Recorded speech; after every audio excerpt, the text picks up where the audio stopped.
தேங்காயை இந்த மாதிரி ஒரு முறியில் ஒரு முறியே போதும், தீர தீர அரைச்சிக்கலாம்.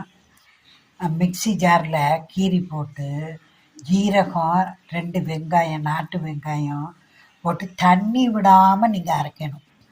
தண்ணி விடாமல் அரைச்சி இந்த மாதிரி உலர்ந்தாக்கில் இருக்கணும். ஏர் டைட்டு டப்பாவில் போட்டு நீங்கள் ஃப்ரிட்ஜில் வச்சுட்டா கூட்டு, குழம்பு, சாம்பாருக்கெல்லாம் ஒவ்வொரு ஸ்பூனு கரண்டியில் எடுத்து போடுங்க, கெடாமல் இருக்கும்.